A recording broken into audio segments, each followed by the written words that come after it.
Zee TV news కి స్వాగతం. నా పేరు రమ గండ్రెడ్డి. ముందుగా ముఖ్యాంశాలు చూద్దాం. విశాఖ భీమిలి ఉత్తర నియోజకవర్గాల ఎమ్మెల్యేల మధ్య పుట్టిన మనస్పర్ధలు, ఇరువురి మధ్య కొనసాగుతున్న వాగ్వాదం.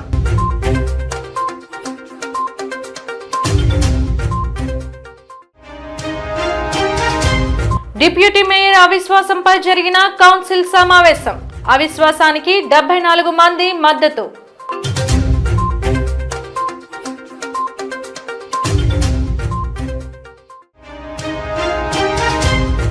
పహల్గాం దుర్ఘటనను ఖండించిన టీడీపీ రాష్ట్ర అధ్యక్షుడు పల్లా. మృతుల ఆత్మలకు శాంతి చేకూరాలని వేడుకోలు.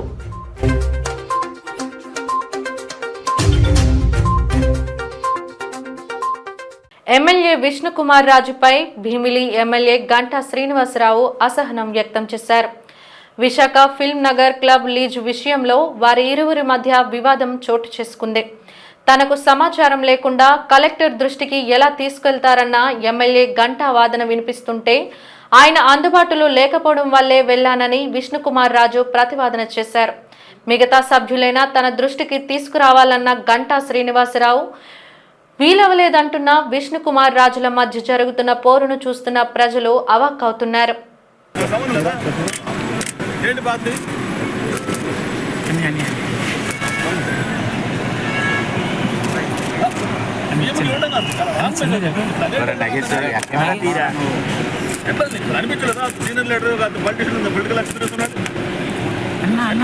లోకల్ ఎమ్మెల్యే సంబంధం అక్కడ మీరు 6 సంతకాలు పెట్టి ఒకటి నేర్చుకుంటే వేరే ఇష్టం. అంటే ఏ మెసేజ్ వెళ్తుంది? అది మొత్తం గ్రూపులు గోల్ చేస్తున్నారు.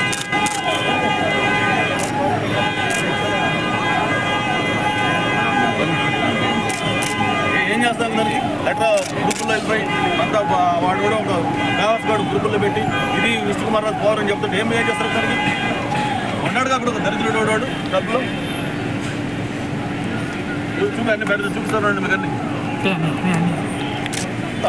పద్ధతి ఇదే లిమిట్ ఉండాలి కదా.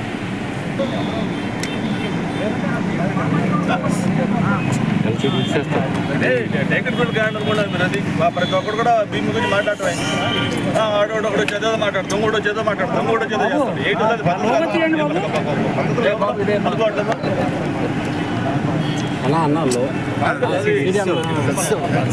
ప్రకారం వెళ్తున్నాం. మీరు ఏదో వేరే ఇంకొక అపోజిషన్ పార్టీ ఒక అపోజిషన్ పెడితే ఒక రైతు ఏం మాట్లాడుకోవచ్చు కాదు కదా, కరెక్ట్ కాదు. ఫిల్మ్ నగర్ క్లబ్కి ఇదివరకు పాత ప్రభుత్వము ఏదైతే ల్యాండ్ ఒక 5 acres ల్యాండ్ అలాట్ చేసింది. కానీ దాంట్లో అలాట్మెంట్ లెటర్లో 33 సంవత్సరాలని చెప్పి మిస్ అయిపోయింది. సో దానికి కరెక్షను చేయడానికి కలెక్టర్ గారికి ఒక రిప్రజెంటేషన్ ఇచ్చాము.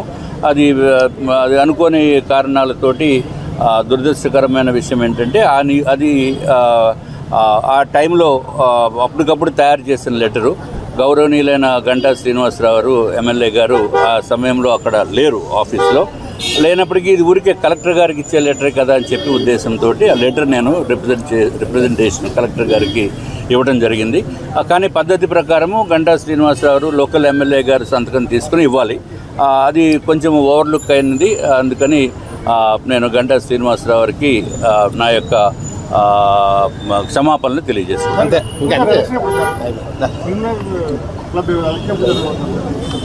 ఫిలిం నగర్ క్లబ్ ఇప్పుడు ఇంకా మేనేజ్మెంట్ కమిటీ కూర్చుంటుంది. మేనేజ్మెంట్ కమిటీలో డిసైడ్ చేస్తుంది.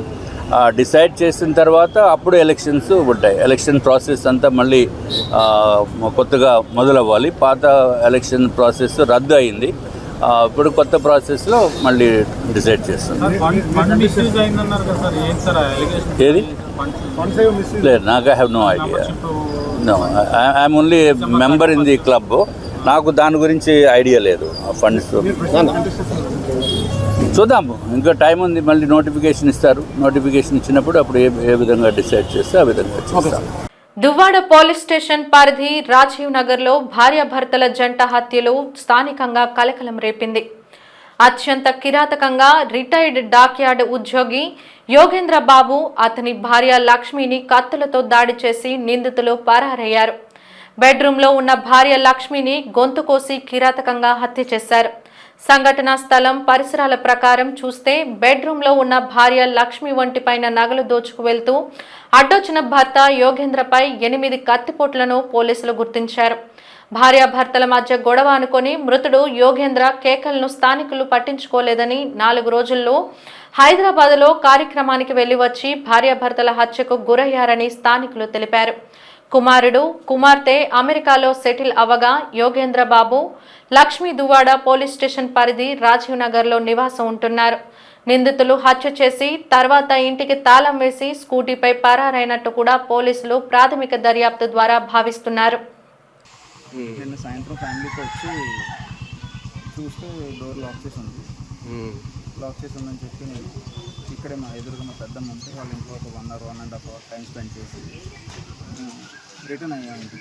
ఇంటికి రిటర్న్ అయిన తర్వాత ఒక 1 or 2 kilometers వెళ్ళేపట్టి మళ్ళీ కాల్ వచ్చింది. చుట్టుపక్కల వాళ్ళు చూసాం, అంటే రాత్రి గొడవ ఏదో అయింది, సంథింగ్ ఏదో జరిగిందని డౌట్గా ఉంది. ఇంటి గుమ్మం ముందు బ్లడ్ స్పాట్స్ ఉన్నాయి, బయట లాక్ చేసి ఉంది, ఏసీ కూడా ఆన్ చేసి ఉందని చెప్పారు.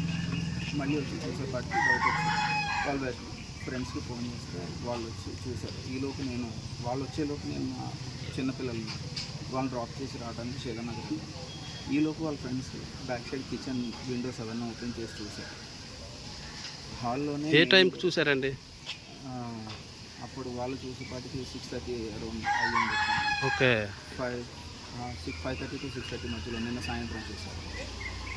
చూస్తే కిచెన్ విండోలోంచి చూస్తే మెయిన్ డోర్ బ్యాక్ సైడ్ మా మాయ పడిపోయి ఉన్నారు ఫ్లోర్ మీద. ఫుల్ ఫ్లోర్ అంతా బ్లడ్ కనబడుతుందని చెప్పి ఆయన ఇమీడియట్గా పోలీస్కి ఇన్ఫార్మ్ చేశారు. ఇప్పుడు పోలీస్ వచ్చి మేము సిచ్యువేషన్ అన్ని క్లియర్ చేసాం. డాగ్ స్క్వాడ్ తర్వాత క్లోజ్ టీమ్ అని చెప్పి వాళ్ళు ఎవరెవరో వచ్చారు. అప్పుడు మా దగ్గర రిపోర్ట్ తీసుకుని నైట్ నుంచి కంటిన్యూస్గా ఫాలో చేస్తున్నాం. పెహల్గాంలో హిందువులపై ఉగ్రమూకల దాడిని ఖండిస్తూ భాజపా గాజువాక కన్వీనర్ కరణం రెడ్డి నరసింహరావు ఆధ్వర్యంలో కుర్మనపాలెం కూడలిలో కొవ్వొత్తుల ర్యాలీ నిర్వహించారు. ఈ సందర్భంగా ఆయన మాట్లాడుతూ పర్యాటక ప్రదేశంలో హిందువులనే టార్గెట్ చేస్తూ 26 మంది ప్రాణాలను తీసేశారని, ఇది క్షమించరాని ఘటనగా పేర్కొన్నారు. ఉగ్రమూకలను పెంచి పోషిస్తున్న పాకిస్తాన్కు తగిన గుణపాఠం చెప్పాల్సిన సమయం దగ్గరలోనే ఉందని అన్నారు. పొరుగు దేశాలకు అండగా నిలుస్తోన్న భారత్ పైనే పాకిస్తాన్ ఉగ్రమూకలు దాడులకు తెగబడుతున్నాయని ఆందోళన వ్యక్తం చేశారు. ప్రధాని మోదీ నాయకత్వంలో భారత్ ఎదుగుదలను చూసి ఓర్వలేని పాక్ ఉగ్రవాదులు హిందువులనే లక్ష్యంగా చేసుకొని మారణ హోమానికి పాల్పడ్డాయని, దీన్ని యావత్ భారత్తో పాటు ఇతర దేశాలు సైతం ఖండిస్తున్నాయని తెలిపారు. కార్యక్రమంలో పార్టీ నాయకులు Duvvada traffic CI Venkatrao, law and order SI Srinivasarao, Venna Sriramamurthy తదితరులు పాల్గొన్నారు. రంగాల్లో అభివృద్ధి చెందుతుంది. అక్కడ జమ్మూ కాశ్మీర్ లో కూడా పర్యాటకం పెరుగుతుంది. ఎంతో మంది అక్కడ స్థానికంగా ఉన్నటువంటి ఎంతో మంది గైడ్స్ కి ఉపాధి కలుగుతుంది. మినీ స్విట్జర్లాండ్ గా పేరుగాంచినటువంటి పహల్గామ్ లో ఇటువంటి చర్య చేస్తే ఎవరు పర్యాటకులు భయపడి రారని, భారతదేశాన్ని ఆర్థికంగా చితికిలు పడేలా చేయాలని ఎంతో మంది, మరి ముఖ్యంగా పాకిస్తాన్ ఉగ్రవాదులు దీనికి ఎన్నో నెలలుగా యోచన చేసి స్థానికంగా ఉన్నటువంటి కొంతమంది ఉగ్రవాదులతో కలిసి ఈ దుశ్చర్యకు పాల్పడ్డారు. దాన్ని తీవ్రంగా ఖండిస్తున్నాం. పార్టీలకు, ప్రాంతాలకు, కుల మతాలకు అతీతంగా ప్రతి భారతీయుడు 140 కోట్ల భారతీయులందరూ కూడా దీన్ని కఠినంగా తీసుకోవాలి, దీన్ని వ్యతిరేకించాలి. అందులో భాగంగా ఈరోజు కోర్మనపాలెం జంక్షన్ లో కొవ్వొత్తుల ర్యాలీ ప్రారంభించడం జరిగింది. వారి ఆత్మకు శాంతి చేకూరాలని వారి కుటుంబ సభ్యులకు ప్రగాఢ సానుభూతి తెలియజేస్తున్నాం. విశాఖపట్నం నగరపాలక సంస్థ డిప్యూటీ మేయర్ జియాని శ్రీధర్ పై ప్రవేశపెట్టిన అవిశ్వాస తీర్మానానికి 74 మంది సభ్యులు మద్దతు తెలిపారని విశాఖ జిల్లా కలెక్టర్ మరియు ప్రిసైడింగ్ అధికారి ఎంఎన్ హరేంద్ర ప్రసాద్ తెలిపారు. జీవీఎంసీ ప్రధాన కార్యాలయం సమావేశ మందిరంలో డిప్యూటీ మేయర్ పై ప్రవేశపెట్టిన అవిశ్వాస తీర్మానంపై కౌన్సిల్ సమావేశం నిర్వహించారు. ఈ సమావేశంలో విశాఖ జిల్లా కలెక్టర్ ప్రిసైడింగ్ అధికారి మాట్లాడుతూ జీవీఎంసీ డిప్యూటీ మేయర్ పై జీవీఎంసీ కౌన్సిల్ సభ్యులు ప్రవేశపెట్టిన అవిశ్వాస తీర్మానం సమావేశానికి జీవీఎంసీ కౌన్సిల్ సభ్యులు 63 మంది హాజరయ్యారని, ఎక్స్ అఫిషియో సభ్యులైన పార్లమెంటు సభ్యులు, శాసనసభ్యులు, శాసన మండలి సభ్యులు 11 మందితో కలిపి మొత్తం 74 మంది సభ్యులు హాజరయ్యారన్నారు. ఈ సమావేశంలో అవిశ్వాస తీర్మానానికి కోరం సరిపోయినందున అవిశ్వాస తీర్మానాన్ని ప్రవేశపెట్టడమైందని, 74 మంది సభ్యులు అవిశ్వాసానికి వారి మద్దతును తెలిపారన్నారు. ఎవరూ కూడా ప్రతిపాదనకు వ్యతిరేకంగా గాని తటస్థంగా గాని లేరన్నారు. ఈ అవిశ్వాస తీర్మానంపై వచ్చిన మద్దతును అంగీకరించి తీర్మానం ఆమోదించడమైనదని, తదుపరి చర్యల కోసం ప్రభుత్వానికి నివేదికను సమర్పిస్తామని కలెక్టర్ తెలిపారు. 4 ఏళ్ల క్రితం ఇక్కడ జరిగిన కార్పొరేషన్ ఎన్నికల్లో ఒక అన్డెమోక్రటిక్గా వాళ్ళకున్న గవర్నమెంట్ పవర్ ఉపయోగించి ఆ రోజు ఎన్నికల్లో ఎక్కడా కూడా ఒక పారదర్శకంగా జరగకుండా డబ్బు, మద్యం అలాగే అన్ని రకాల ఒత్తిళ్లు తెచ్చి ఆ రోజు ఎన్నికల్లో అన్ని అక్రమాలు పాల్పడి ఈరోజు గ్రేటర్ వైజాగ్ కార్పొరేషన్ని కైవసం చేసుకోవడం జరిగింది వైసీపీ పార్టీ.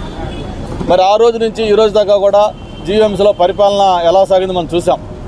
మరి మొన్న ఏదైతే కూటమి ప్రభుత్వం వచ్చిన తర్వాత వైసీపీ కార్పొరేటర్లో కానీ లేకపోతే ప్రజల్లో కానీ అందరిలో కూడా వచ్చిన మార్పు నేపథ్యంలో మేయర్ మీద అవిశ్వాస తీర్మానం పెట్టాలని చెప్పి ఒక నిర్ణయం తీసుకోవటం, దాన్ని మొన్న సక్సెస్ఫుల్గా కంప్లీట్ చేయటం, అదే స్ఫూర్తితో ఈరోజు డిప్యూటీ మేయర్ కూడా అవిశ్వాసం పెట్టి విజయం సాధించడం జరిగింది.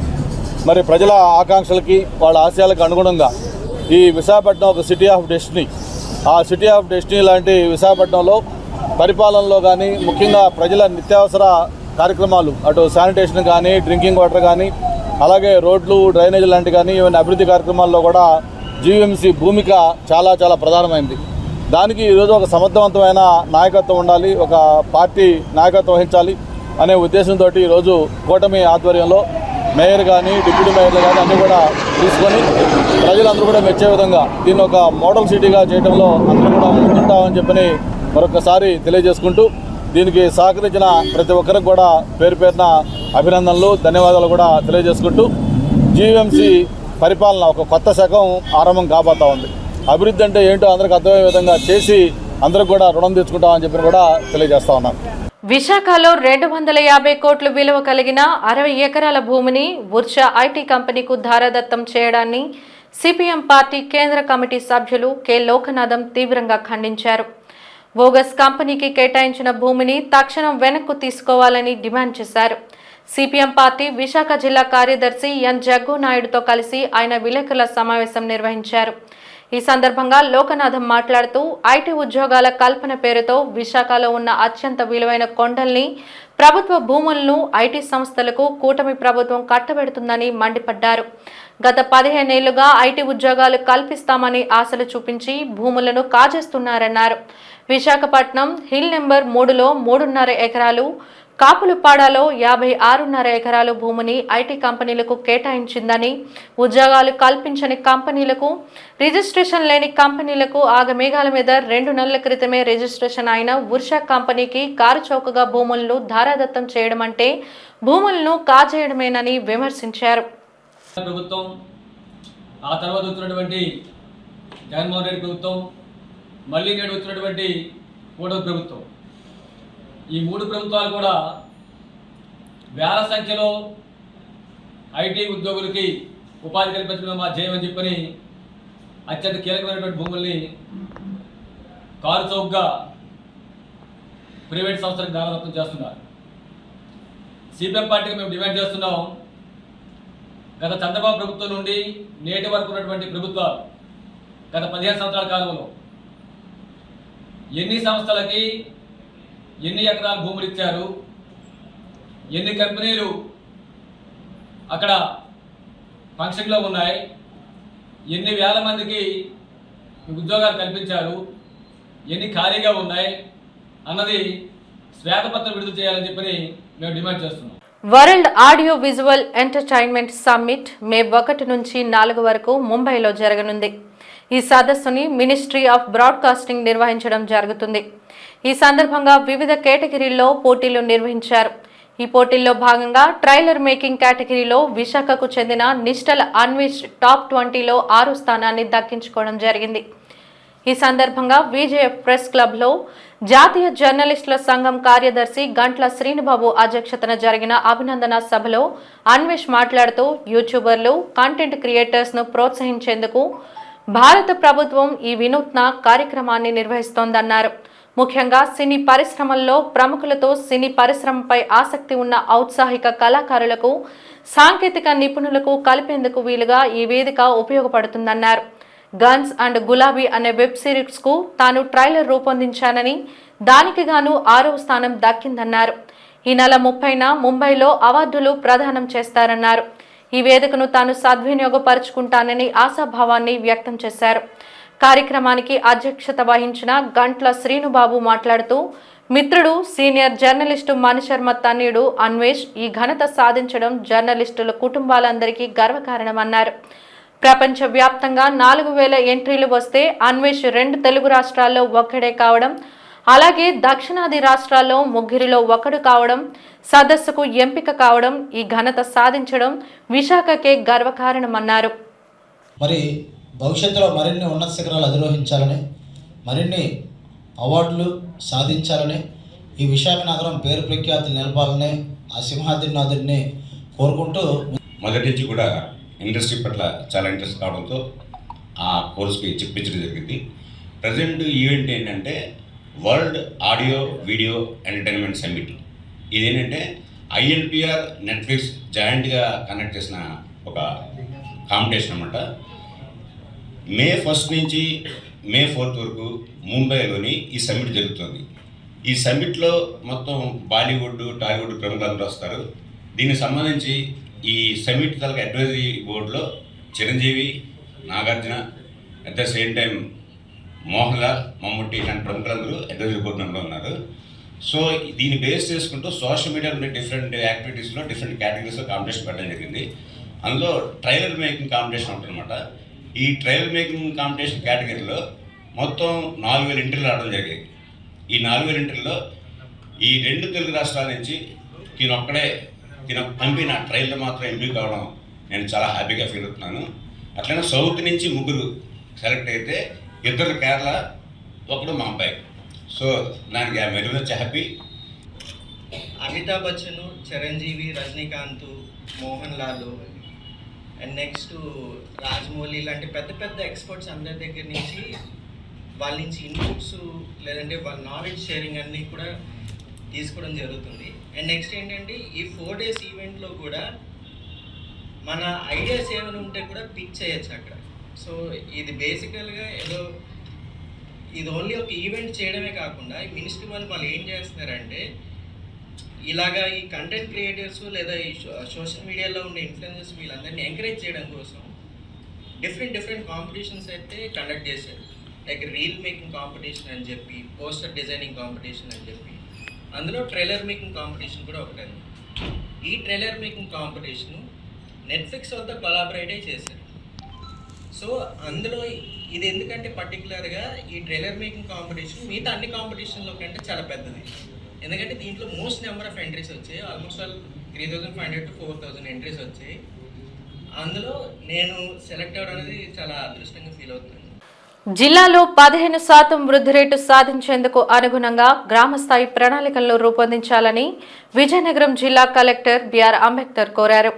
వినూత్నంగా, విభిన్నంగా ఆలోచించి ఈ ప్రణాళికలను రూపొందించాలని సూచించారు. అనుకున్న లక్ష్యాన్ని సాధించడం ద్వారా ఇతర జిల్లాలకు ఆదర్శంగా నిలవాలని కోరారు. ఏప్రిల్ నెలాఖరులోగా ప్రణాళికలను సిద్ధం చేయాలని ఆదేశించారు.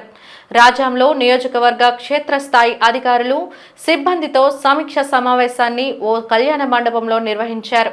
ముందుగా జిల్లా ముఖ్య ప్రణాళిక అధికారి పి బాలాజీ మాట్లాడుతూ జీడీపీ, జీవీఏలను లెక్కించే విధానాన్ని 3 ప్రధాన రంగాల గురించి వివరించారు. మండల వారీగా జీడీపీ, జీవీఏలు లక్ష్యాలను తెలిపారు. ముఖ్యమంత్రి సూచించిన 10 సూత్రాలను, వాటిని సాధించేందుకు అవలంబించాల్సిన మార్గాలను పవర్ పాయింట్ ద్వారా వివరించారు. జిల్లా కలెక్టర్ బిఆర్ అంబేద్కర్ మాట్లాడుతూ జిల్లా తలసరి ఆదాయాన్ని పెంచే మార్గాలపై దృష్టి సారించాలని సూచించారు.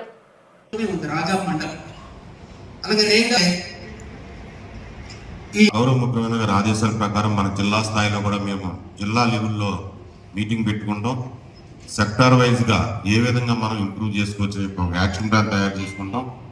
ఆ యాక్షన్ ప్లాన్ బేస్ చేసుకుని ఇంప్లిమెంటేట్ చేయవలసింది గ్రామ స్థాయిలో ఉన్న మీరు కాబట్టి మీతో ఒకసారి డైరెక్ట్గా ఈ ఏదైతే మనం యాక్షన్ ప్లాన్ ప్రిపేర్ చేసుకున్నామో అది మీకు తెలియజేయాలనే ఉద్దేశంతో మీ అందరిని కూడా ఈరోజు ఇక్కడ సమావేశానికి పిలవడం జరిగింది. మీరు చూశారు జీడిపి అంటే ఏంటి, జీడిపి అంటే ఏంటి చూశారు. మన తలసరి ఆదాయం ఏ విధంగా ఉంది, దాన్ని ఎలా పెంచుకోవాలి, మామూలు లాంగ్వేజ్లో చెప్పాలంటే దానికి సంబంధించి మనం మీకు రాష్ట్ర స్థాయిలో ప్రస్తుతం మన జీడిపి ఎంత ఉంది.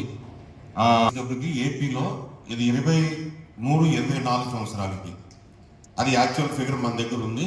అందులో 14,22,094 కోట్ల రూపాయలు. అందులో విజయనగరం జిల్లాకు వచ్చి 34,849 కోట్ల రూపాయలు విజయనగరం జిల్లా యొక్క జీడిపి. ఈ రాజం కాన్స్టిట్యున్సీకి సంబంధించి 4,133 కోట్ల రూపాయలు. ఇప్పుడు దీన్ని మనం నెక్స్ట్ 5 years లో అంటే రేపు 28-29 సంవత్సరానికి ఎలా మనం పెంచుకోవాలి అన్నది రాష్ట్ర స్థాయిలో ఆల్రెడీ గౌరవ ముఖ్యమంత్రి గారి ఆధ్వర్యంలో ఒక ప్రణాళిక తయారైంది. దాని ప్రకారం ఒక ఎస్టిమేషన్, ప్రొజెక్టెడ్ ఎస్టిమేషన్ మనకి ఇవ్వడం జరిగింది. రాష్ట్ర స్థాయిలో 14,22,000 నుండి 29,29,402 కోట్లకు పెంచాలని గౌరవ ముఖ్యమంత్రి గారు సంకల్పంతో ఉన్నారు. 34 డబల్ అవుతుంది. 71,000 కోట్లకు మనం మన ఆదాయం, మన జిల్లా తలసరి ఆదాయాన్ని పెంచవలసిన అవసరం మనకుంది. 3 కోట్లు ఉంటే తలసరి ఆదాయం అది 8,450 కోట్లకు పెంచాలి. ఇది ఈ నియోజకవర్గానికి సంబంధించిన ఏదైతే 4,131 కోట్లు 8,450 కోట్లకు పెంచడానికి తీసుకోవాల్సిన చర్య మీ దగ్గర ఉంది, మీ చేతిలో ఉంది. దివ్యాంగురాలైన తన కుమార్తె మృదులకు పింఛన్ మంజూరు చేయాలని విజయనగరం జిల్లా సంతకవటి మండలం రంగరాయపురానికి చెందిన లావేటి వెంకట్రావు ఎమ్మెల్యే కోండ్రు మురళీమోహన్ వద్ద మొరపెట్టుకున్నాడు. మృదుల 2 కాళ్లు చచ్చుపడి నడవలేని స్థితిలో ఉందని ప్రభుత్వం 10,000 పింఛన్ ఇచ్చి ఆదుకోవాలని ప్రజా దర్బార్లో ఎమ్మెల్యేని కోరారు.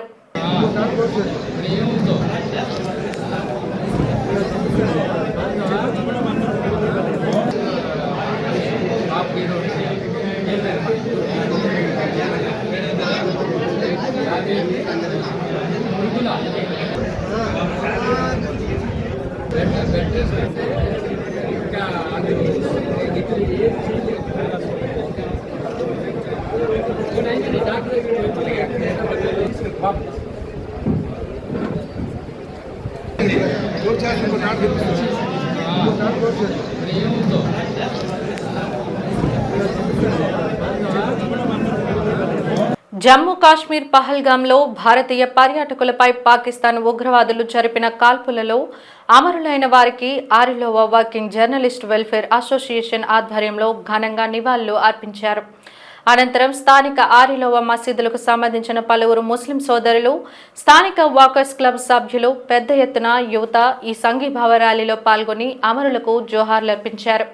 అమాయకులైన పర్యాటకులను విచక్షణ రహితంగా కాల్చి చంపిన మస్కరులపై కఠిన చర్యలు తీసుకోవాలని ప్రభుత్వాన్ని డిమాండ్ చేశారు. భారత్లో ఉగ్రవాదాన్ని కూకటి వేళ్లతో పెకిలించాలని, అప్పుడే అమరులైన వారికి ఘన నివాళులని ముక్త కంఠంతో నినదించారు. ఉగ్రవాదుల కాల్పుల్లో అమరుడైన విశాఖవాసి చంద్రమౌళి చిత్రపటానికి పూలమాలలు వేసి నివాళులు అర్పించారు. చిన్నగదిలి జంక్షన్, సాయిబాబా గుడి జంక్షన్లో మానవహారం నిర్వహించి మృతులకు ప్రగాఢ సానుభూతి తెలియజేశారు. ఈ వాక్ ఫర్ విక్టిమ్స్ కార్యక్రమంలో ఆరిలోవా ప్రెస్ క్లబ్ సభ్యులు, పాత్రికేయులు, ముస్లిం సోదరులు, వాకర్స్ క్లబ్ అసోసియేషన్ సభ్యులు, అధిక సంఖ్యలో యువత పాల్గొన్నారు. పహల్గాం ఉగ్రదాడిలో ప్రాణాలు కోల్పోయిన వారి ఆత్మకు శాంతి చేకూరాలని పాతగాజువాక జంక్షన్లో మైనార్టీస్ యునైటెడ్ ఫ్రంట్ కొవ్వొత్తుల ర్యాలీ చేపట్టి నివాళులు అర్పించారు. ఈ కార్యక్రమంలో టీడీపీ రాష్ట్ర అధ్యక్షులు, గాజువాక శాసనసభ్యులు పల్లా శ్రీనివాసరావు పాల్గొన్నారు. ఈ సందర్భంగా ఆయన మాట్లాడుతూ దేశ ప్రజల్లో భయాన్ని రేకెత్తించేందుకు ఉగ్రవాదులు అమాయకులపై దాడులు చేయడం శోచనీయమని అన్నారు. ఇది కేవలం ఉగ్రదాడి కాదని, మానవత్వాన్ని మర్చిపోయిన ఒక క్రూర చర్యని, మనశ్శాంతి కోసం విహారయాత్రకు వెళ్లిన పౌరులపై జరగడం మరింత బాధాకరమని అన్నారు.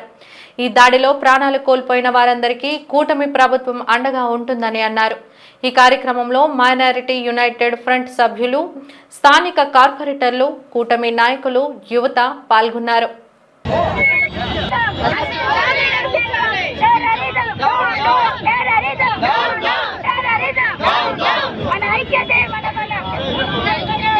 మన విశాఖపట్నం ప్రాంతం సంబంధించినటువంటి చంద్ర మౌళి గారు వారు మరణానికి సంతాపం తెలియజేస్తూ ఆ ఉగ్రదాడిలో మరణించినటువంటి కుటుంబానికి మనోధైర్యం ఆ భగవంతుడు ఇవ్వాలని కోరుకుంటూ వారికి ఆత్మకి ప్రగాఢ సానుభూతిని తెలియజేస్తూ వారికి మనశ్శాంతి కలగాలని చెప్పేసి కోరుకుంటూ ఇది ఏదైతే టెర్రరిస్టులు ఉన్నారో వారు చేసినటువంటి దుశ్చర్యని ప్రతి ఒక్కరు కూడా ఖండించాలని చెప్పి తెలియజేస్తూ ఈరోజు చెప్పాలంటే అక్కడ స్థానికంగా ఉన్నటువంటి ముస్లిం సోదరులు ఎవరైతే ఉన్నారో కాశ్మీర్లో వాళ్ళందరూ కూడా ఈ బాధితులు ఎవరున్నారో వాళ్ళందరూ కూడా అండగా ఉన్నారు.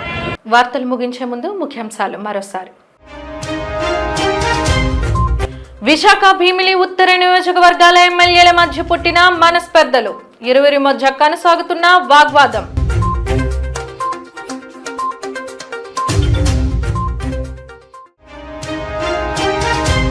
డిప్యూటీ మేయర్ అవిశ్వాసంపై జరిగిన కౌన్సిల్ సమావేశం, అవిశ్వాసానికి 74 మంది మద్దతు.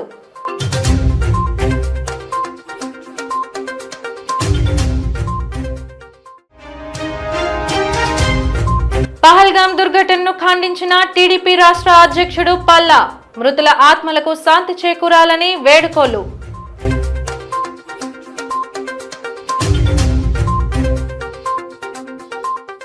జీటీవీ న్యూస్ ఇంతటితో సమాప్తం. నమస్కారం.